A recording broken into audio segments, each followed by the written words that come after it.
Okay, तो जो monosaccharides हैं वो हम लोग देख रहे थे। मोनोसेकेराइड्स कौन से होते हैं, है ना? तो लिख लो, इनकी डेफिनेशन लिख लो। These are simplest carbohydrates, these are simplest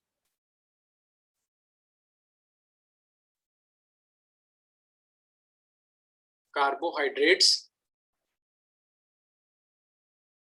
which cannot be, these are simplest carbohydrate which cannot be converted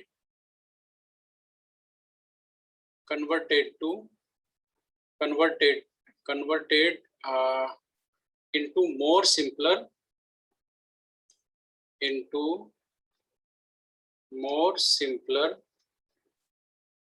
units, or carbohydrates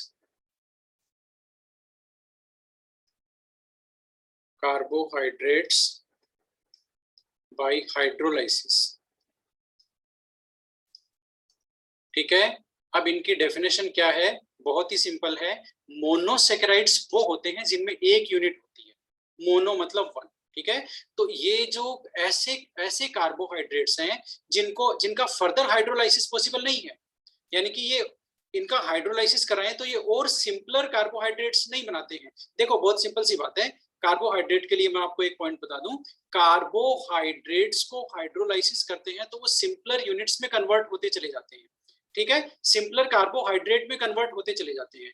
तो यदि आप लोग जैसे डाइसेकेराइड है, पॉलीसेकेराइड है, इनका आप लोग हाइड्रोलाइसिस कराओगे तो वो मोनोसेकेराइड में कन्वर्ट हो जाएंगे, लेकिन मोनोसेकेराइड में तो खुद में ही एक यूनिट है, इनका हाइड्रोलाइसिस करके हम लोग और सिंपलर कार्बोहाइड्रेट में इनको कन्वर्ट नहीं कर सकते। So these are simplest carbohydrates, these are simplest carbohydrates we cannot convert into more simpler carbohydrates by hydrolysis। इनका हाइड्रोलाइसिस करा करके और सिंपल नहीं बना सकते, ये सबसे सिंपलेस्ट है। बात समझ में आ गई? ये सबसे सिंपलेस्ट कार्बोहाइड्रेट है ना? जैसे हम लोग जो कोई भी क्या बोलते हैं, किसी जो कोई भी हमारे पास वो है, मान लेते हैं क्या बोलते हैं, जैसे बॉडी की बेसिक यूनिट नहीं होती क्या, सेल। ठीक है, तो वहां तो वो बिल्डिंग यूनिट होती है, बेसिक यूनिट होती है, लेकिन यहाँ पर ये सिंपलेस्ट यूनिट है। ठीक है, इससे सिंपलर यूनिट और पॉसिबल नहीं है। ओके, तो ये सिंपलेस्ट कार्बोहाइड्रेट्स हैं। अब इनसे और कौन से कार्बोहाइड्रेट होते हैं वो देख लेते हैं। नंबर दो में कौन से, अब अच्छा इसके एग्जाम्पल ले लेते हैं कुछ, है ना? इसके एग्जाम्पल ले लेते हैं। और वैसे भी इस चैप्टर में हम लोगों को ज्यादा मोनोसेकेराइड्स के बारे में पढ़ना है ना? इनके एग्जाम्पल क्या हो गए? ग्लूकोज हो गए, फ्रक्टोज जिनका आप नाम सुनते हो, फ्रक्टोज भी वही है, रैमनोस, ये क्या है, जो रैमनोस है ये भी हमारा मोनोसेकेराइड है। ठीक है, राइबोज, आप deoxy ribose nucleic acid DNA में जो होता है ना, वो भी मोनोसेकेराइड है। ठीक है, मैनोस, ये सारे के सारे मोनोसेकेराइड। ठीक है, फ्रक्टोज हुआ, ग्लूकोज हुआ, रेमनोस, राइबोस, मैनोस, ये सारे, गैलेक्टोज। ठीक है, ये सारे के सारे क्या हैं? ये आपके सारे के सारे मोनोसेकेराइड्स हैं। ठीक है ना? और ऑलमोस्ट कितने मोनोसेकेराइड्स नोन है ना? ठीक है, वो आप लोग लिख लो, about 20 monosaccharides are known to exist in nature। ये लो, ठीक है, ऑलमोस्ट 20 मोनोसेकेराइड्स नोन है। इस तरह से जो हमने एग्जांपल लिखे हैं, ऑलमोस्ट 20 मोनोसेकेराइड्स नोन है नेचर में। ओके, ठीक है, तो ये हो गए मोनोसेकेराइड्स। नंबर 2 लेते हैं हमारे डाइसेकेराइड्स। डाइसेकेराइड्स, अब आप समझ गए डाइसेकेराइड का मतलब क्या हुआ। मोनोसेकेराइड्स तो सिंपलेस्ट थे, उनमें सिंगल यूनिट थी। डाइसेकेराइड में कितनी यूनिट है? 2। इसका मतलब इनको हाइड्रोलाइसिस कराएंगे तो क्या होगा? ये 2 सिंपलर कार्बोहाइड्रेट्स यूनिट में कन्वर्ट हो जाएंगे। ठीक है, तो इनके डेफिनेशन हम लोग लिख सकते हैं। क्या लिखेंगे? डाइसेकेराइड तो बेसिकली उसका टाइप हो गया, है ना? ठीक है, तो आप लोग यहाँ पर हेडिंग डाइसेकेराइड मत लगाओ, आप लोग लगाओ यहाँ पर ओलिगोसेकेराइड्स। डाइसेकेराइड तो उसका इंटरनल टाइप है। ओलिगोसेकेराइड्स, ठीक है। ओलिगोसेकेराइड्स कौन से होते हैं वो देख लेते हैं। ओलिगोसेकेराइड्स होते हैं carbohydrates which produce 2 to 10 units, which produce 2 to 10 10 monosaccharides units on hydrolysis। ये लो, हाइड्रोलाइसिस कराने पर वो 2 से 10 तक 2 to 10 मोनोसेकेराइड यूनिट्स प्रोड्यूस करते हैं, उनको बोलते हैं हम लोग ओलिगोसेकेराइड्स, ठीक है। अब ओलिगोसेकेराइड्स में यदि कोई ऐसा कार्बोहाइड्रेट है जो जिसने 2 मोनोसेकेराइड्स यूनिट दिए हैं, ठीक है, तो उसको हम लोग बोलते हैं डाइसेकेराइड्स, ठीक है। यदि 3 MS यूनिट है, 3 मोनोसेकेराइड है, कोई ऐसा कार्बोहाइड्रेट है जिसका हाइड्रोलाइसिस कराने से 3 मोनोसेकेराइड मिला है, तो उसको बोलते हैं ट्राइसेकेराइड्स, ठीक है। तो इस तरह से टेट्रासेकेराइड्स, है ना। तो ये होते हैं ओलिगोसेकेराइड्स जो 2 to 10 मोनोसेकेराइड्स यूनिट्स प्रोड्यूस करते हैं, ठीक है। तो अब बेसिकली इस चैप्टर में हम लोग जो मोनोसेकेराइड डिस्कस करेंगे वो हमारा मेन फोकस रहेगा ग्लूकोज और फ्रक्टोज पे। ये दो मेन मोनोसेकेराइड यूनिट्स हैं जिनको हम लोग इस पूरे चैप्टर में फोकस करेंगे, और इसके अलावा ओलिगोसेकेराइड्स में हम लोग ट्राइसेकेराइड्स, टेट्रासेकेराइड इन पे फोकस नहीं करेंगे। हमारा जो ज्यादा हमारे जो यूज होते हैं, ज्यादा हमारे जो लाइफ के क्या बोलते हैं, लाइफ प्रोसेस में ज्यादा यूज होते हैं, या ज्यादा जो नेचर की चीजों में जिनको हम लोग कंज्यूम करते हैं उनमें डाइसेकेराइड्स ज्यादा होते हैं, वो उन कार्बोहाइड्रेट्स यानी कि डाइसेकेराइड्स को हम लोग डिस्कस करेंगे यहाँ पर। अब जो डाइसेकेराइड्स है ना, वो कौन कौन से डिस्कस करेंगे वो आप लोग देख लो। डाइसेकेराइड्स, ठीक है, ये कौन कौन से डिस्कस करेंगे इस पूरे चैप्टर में। डाइसेकेराइड्स हैं हमारे SML, आप इनको याद रखना। क्या? SML। SML का मतलब क्या हुआ? सुक्रोज, माल्टोज और लैक्टोज। बात समझ में आ गई? इनको हम कैसे याद रखेंगे? SML, ठीक है। तो हम जब भी कभी बात करेंगे इनकी डाइसेकेराइड्स की, तो SML वर्ड के थ्रू ही बात करेंगे, सुक्रोज, माल्टोज और लैक्टोज। अब सुक्रोज तो आप लोग जानते ही हो, टेबल शुगर भी होता है, ठीक है। आप लोग जो चीनी खाते हो ना, वो सारा सुक्रोज होता है, ठीक है। दूध में आपके होता ही है लैक्टोज, ठीक है। तो इस तरह से ये डाइसेकेराइड्स हैं, है ना, जिनको हम लोग स्टडी करेंगे। किसको? SML, ठीक है। अच्छा एक चीज बताओ, डाइसेकेराइड्स का मतलब क्या हुआ? ये 2 यूनिट प्रोड्यूस करते हैं, ठीक है। तो अब हम इनका कंपोजिशन भी देख लेते हैं कि हमारे जो डाइसेकेराइड है जिनकी हम लोग बात करने वाले हैं वो कौन कौन से हैं। वो जो है सुक्रोज है, उनमें कौन कौन सी यूनिट्स है, ठीक है। तो डाइसेकेराइड जो सुक्रोज है ना, सुक्रोज, ओके। सुक्रोज का यदि हम लोग हाइड्रोलाइसिस कराएंगे तो 2 MS यूनिट बनेगी इसमें, 2 मोनोसेकेराइड यूनिट्स बनेगी इसमें, ठीक है। इसका हमने कराया हाइड्रोलाइसिस, हाइड्रोलाइसिस इसका हमने कराया, 2 मोनोसेकेराइड्स यूनिट बनेगी। सुक्रोज में कौन सी बनेगी, है ना, उसकी बात करेंगे अभी। सुक्रोज के बाद में एक और कौन सा है बताना जरा? SML, माल्टोज, ठीक है, इसका हाइड्रोलाइसिस कराएंगे। और एक कौन सा हो गया?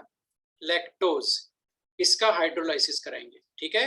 अब ये जो चीज है ये आपको याद रखनी है कि सुक्रोज में 2 मोनोसेकेराइड यूनिट कौन सी होती है, माल्टोज में 2 मोनोसेकेराइड यूनिट कौन सी होती है, और लैक्टोज में 2 मोनोसेकेराइड यूनिट कौन सी होती है, ठीक है। तो सुक्रोज में होता है हमारा ग्लूकोज और फ्रक्टोज। कौन सा? Glucose plus fructose. बात समझ में आ गई, ठीक है। और लैक्टोज में होता है ग्लूकोज और गैलेक्टोज। कौन सा? गैलेक्टोज, ये भी एक मोनोसेकेराइड है। अब कौन सा बच गया? माल्टोज, इसमें दोनों ही होते हैं ग्लूकोज। इसमें दोनों कौन से होते हैं? दोनों यूनिट्स ही कौन सी होती है माल्टोज में? ग्लूकोज, ग्लूकोज प्लस ग्लूकोज, ठीक है। तो ये आपको ध्यान में रखना है सुक्रोज में ग्लूकोज प्लस फ्रक्टोज, यानी कि उसका हाइड्रोलाइसिस कराएंगे तो दो मोनोसेकेराइड यूनिट्स किसकी बनेगी, एक ग्लूकोज की एक फ्रक्टोज की, इसमें ग्लूकोज ग्लूकोज और इसमें ग्लूकोज और गैलेक्टोज। ठीक है, तो ये 3 डाइसेकेराइड्स हैं जिनकी हम लोग बात करेंगे। अब ये जो कार्बोहाइड्रेट्स जिनकी हम लोग इस चैप्टर में बात करने वाले हैं उनका फॉर्मूला देख लेते हैं। उसकी भी एक छोटी सी ट्रिक है, क्या ट्रिक है वो देखते हैं। ठीक है, जो ट्रिक है वो देखते हैं। तो सबसे पहले लेते हैं, एक फॉर्मूला है हमारे पास C6H12O6। ये फॉर्मूला किसका है, ये फॉर्मूला ऑफ MS है, यानी कि जो मोनोसेकेराइड्स यूनिट्स हैं उनका ये फॉर्मूला है। ये हालांकि सबका नहीं है, जैसे रेमनोस का नहीं है, राइबोस का नहीं है, उनका नहीं है ये, लेकिन ये जो यूनिट्स हमने डिस्कस की है, कौन सी, ग्लूकोज, मैनोज, गैलेक्टोज, फ्रक्टोज, ठीक है, ये इन सबका फॉर्मूला यही है, कौन सा, C6H12O6। ठीक है, जिनकी हम लोग इस चैप्टर में बात करेंगे। तो ये क्या हो गया हमारे लिए यहाँ पर इस चैप्टर में, फॉर्मूला ऑफ मोनोसेकेराइड हो गया। ठीक है, अब इससे देखो, अब हमेशा ध्यान रखना, मेरा कहने का जो मतलब है यहाँ पर कि मोनोसेकेराइड्स का फॉर्मूला सेम होता है, चाहे वो ग्लूकोज हो, चाहे फ्रक्टोज हो, चाहे गैलेक्टोज हो, चाहे मैनोज हो, इन सबका फॉर्मूला एक ही है, C6H12O6। ठीक है, इसी तरह से डाइसेकेराइड जो है हमने अभी लिया है, डाइसेकेराइड कौन से है, SML।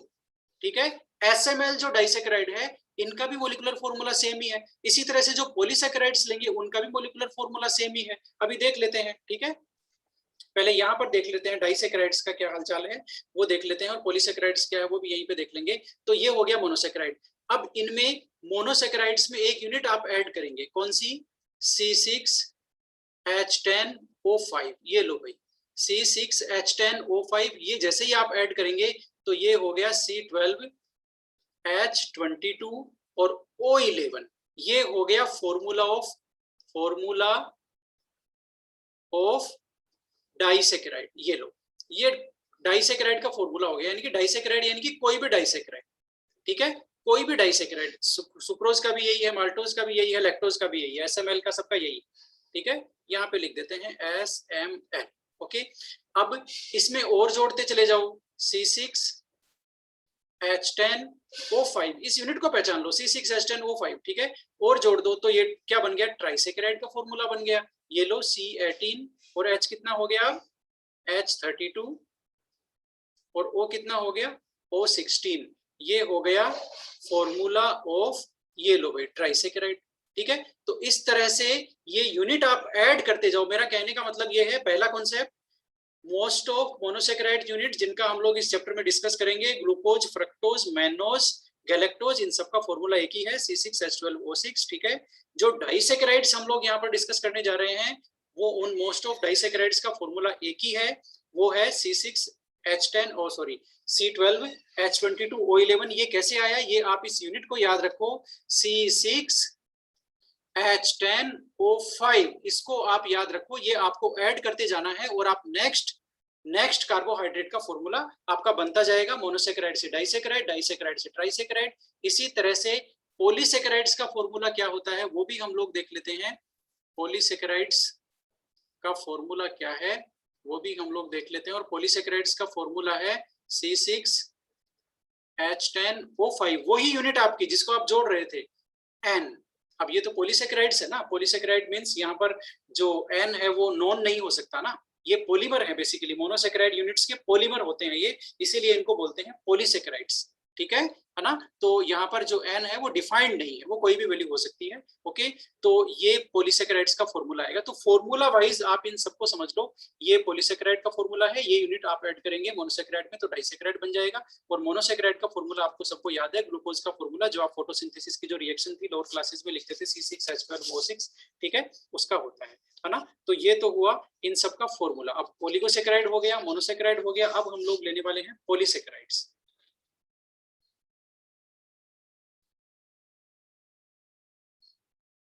पॉलीसेकेराइड्स ये हमारा थर्ड टाइप हो गया। ठीक है,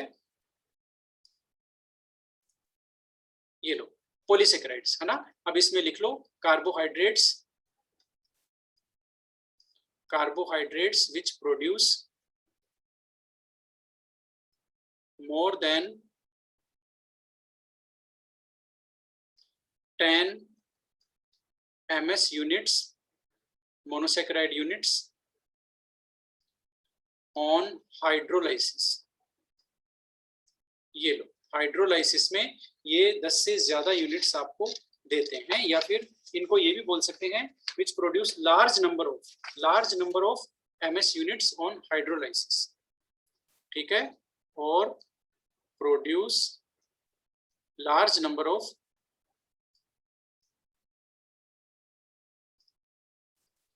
एमएस यूनिट्स ऑन हाइड्रोलाइसिस। ठीक है, तो ये हो गया, ये हो गए पॉलीसेकेराइड्स। अब पॉलीसेकेराइड्स के एग्जांपल देख लेते हैं। आप काफी सारे एग्जांपल तो आप जानते हो, स्टार्च है, ग्लाइकोजन है, ठीक है, ग्लाइकोजन है, स्टार्च है, और बताओ किसी को ध्यान में हो तो। बताओ, सेल्यूलोज होता है क्या? सेल्यूलोज है ना, गम्स है, गम होते हैं, गम्स एटसेट्रा। ये काफी सारे एग्जांपल हैं जो पॉलीसेकेराइड्स के एग्जांपल हैं। और फॉर्मूला तो आप पॉलीसेकेराइड का जान ही गए, क्या होता है इनका जनरल फॉर्मूला, बताना जरा। जनरल फॉर्मूला क्या होता है? C6H10O5N। ठीक है, ये हो गए पॉलीसेकेराइड्स। ठीक है, अब सेकेंड टाइप का, सेकेंड बेसिस पे लेते हैं इनका क्लासिफिकेशन, है ना। वो तो फर्स्ट टाइप था, फर्स्ट टाइप किस पे था? On the basis of behaviour on hydrolysis. ठीक है, अब हम लोग सेकेंड टाइप का ले रहे हैं। सेकेंड टाइप का क्लासिफिकेशन लिखो, on the basis of, on the basis of their taste. ये लो भाई, टेस्ट के बेसिस पे भी हम इनको क्लासिफाई कर सकते हैं। ठीक है, टेस्ट में सबसे पहला कौन सा है? सुगर्स। सुगर्स, चलो सबसे पहले देख लेते हैं टेस्ट में ये कौन से होते हैं, है ना। जो टेस्ट में जो ऐसे कार्बोहाइड्रेट्स, ठीक है, carbohydrates which are sweet, sweet in taste, उनको क्या बोलते हैं हम लोग? सुगर्स। ये लो भाई, carbohydrates which are sweet in taste, वो क्या होते हैं? सुगर्स। ठीक है, और ये कौन से होते हैं? ये सारे के सारे तो एमएस होते हैं, ऑल मोनोसेकेराइड।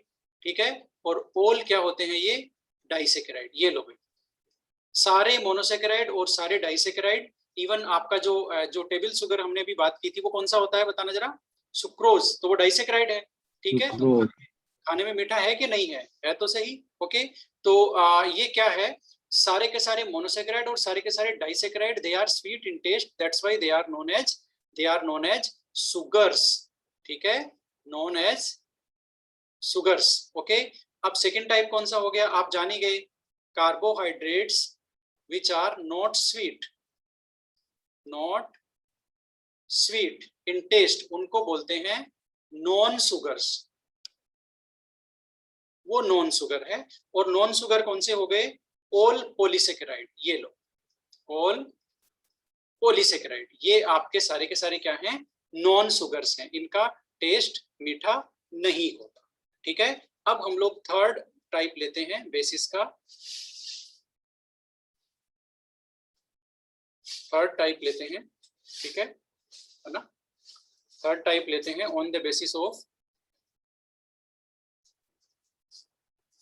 बेसिस ऑफ लिख लो, on the basis of their behaviour,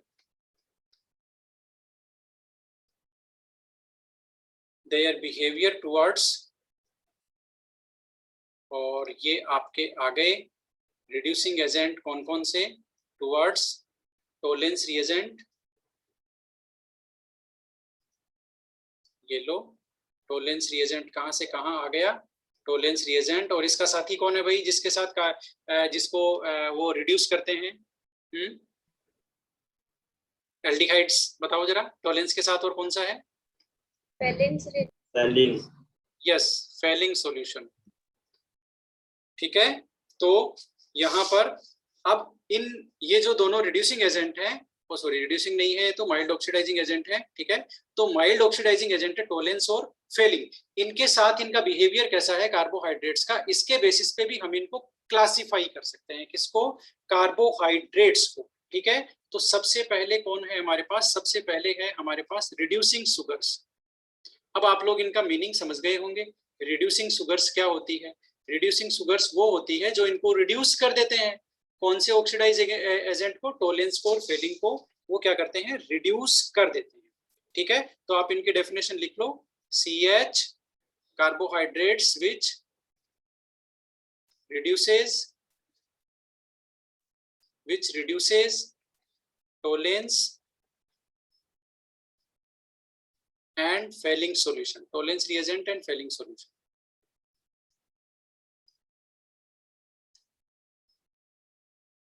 Tollens reagent and failing solution, ये लो। ठीक है, तो इनको ये क्या करते हैं, रिड्यूस करते हैं। Carbohydrates which reduce Tollens reagent and Fehling solution, उनको क्या बोलते हैं, रिड्यूसिंग शुगर। उनको क्या बोलते हैं, रिड्यूसिंग शुगर। अब जो रिड्यूसिंग शुगर है ना, जो रिड्यूसिंग शुगर है वो यहाँ पर क्या है, जो रिड्यूसिंग शुगर है वो कौन कौन से होने चाहिए बताओ, जिनमें कौन सा ग्रुप होना चाहिए बताओ भाई, कौन सा ग्रुप, एल्डिहाइड है ना, एल्डिहाइड, हाँ हाँ एल्डिहाइड यहाँ पर होने चाहिए, लेकिन यहाँ पर ठीक है कुछ लेकिन उनमें कीटोनिक ग्रुप हो वो भी इनको रिड्यूस कर सकते हैं।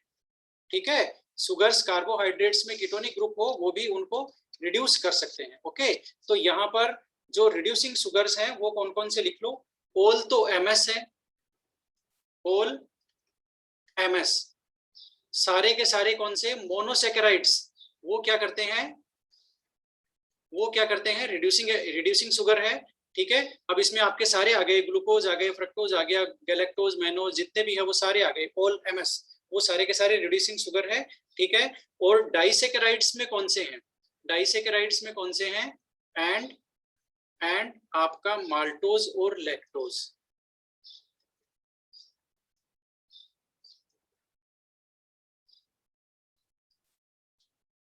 माल्टोज एंड लैक्टोज, ये लो, ये डाइसेकेराइड्स है, ये लो। तो अब यहाँ पर सुक्रोज नहीं है, ध्यान रखना, सुक्रोज यहाँ पर नहीं है। रिड्यूसिंग शुगर में सारे के सारे monosaccharides, they reduces, all monosaccharide reduces tolerance reagent and failing solution, they are known as reducing sugar. Okay, and two disaccharides जो हम 3 लेते हैं इस चैप्टर में, SML, ध्यान रखना ये कॉम्बिनेशन। ठीक है, SML में से ML यानी कि माल्टोज और लैक्टोज क्या होते हैं, ये डाइसेकेराइड्स हैं, और लेकिन ये रिड्यूसिंग शुगर हैं, ये रिड्यूसिंग शुगर्स हैं। ठीक है, तो अब इनका रीजन पहले बाद में लिखेंगे, पहले अभी यहाँ पर वो लिख लेते हैं। ठीक है, दूसरा टाइप लिख लेते हैं, कौन सा बताना जरा, नॉन रिड्यूसिंग शुगर।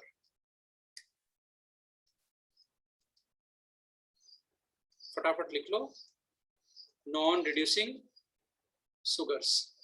ठीक है, अब नॉन रिड्यूसिंग शुगर्स कौन से हो गए, आपको मतलब तो समझ में आ ही गया, जो कि उसको रिड्यूस नहीं करते, किसको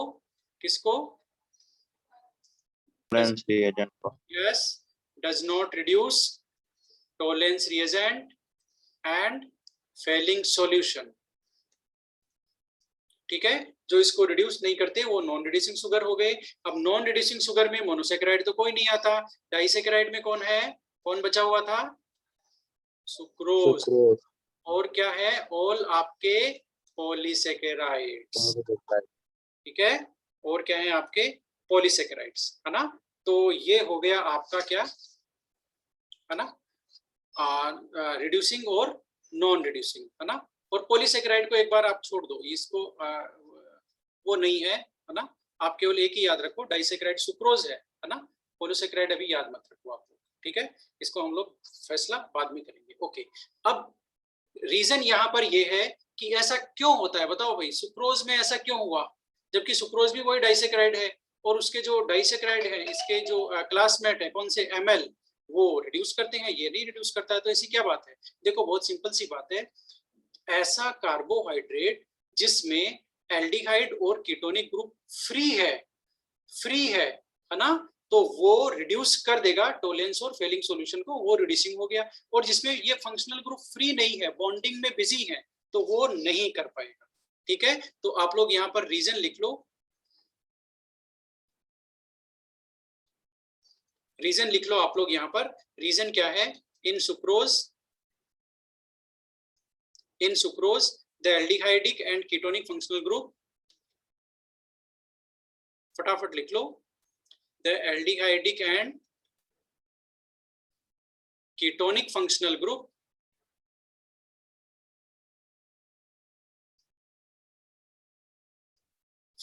groups are bonded. ये लो भाई, वो bonded, bond बनाया हुआ है इन्होंने, है ना, are bonded and not free to react with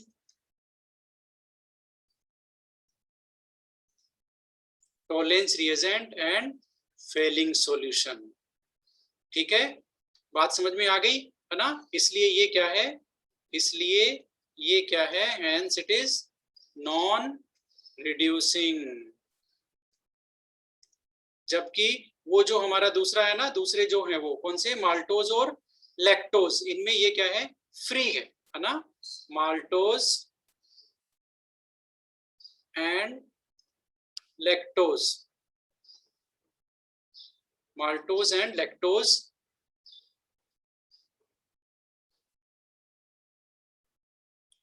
have free aldehydic और ketonic group. ओके, hence ये क्या हो गए, रिड्यूसिंग. बात समझ में आ गई?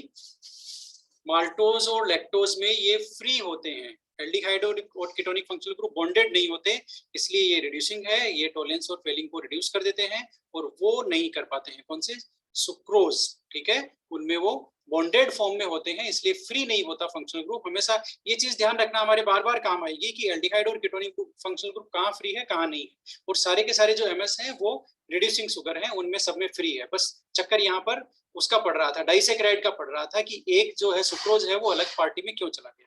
ठीक है, तो एक उस केवल चक्कर यहाँ पर उसी का पड़ रहा था. तो अब कल के लिए जो हमारा टॉपिक है वो है मोनोसेकेराइड्स, यानी कि नेक्स्ट क्लास के लिए अब हम लोग मोनोसेकेराइड की बात करेंगे, है ना. अब ये हमने बेसिक ले लिया, ठीक है. अब हम लोग मोनोसेकेराइड, डाइसेकेराइड, पॉलीसेकेराइड का डिस्कशन करेंगे वन बाय वन.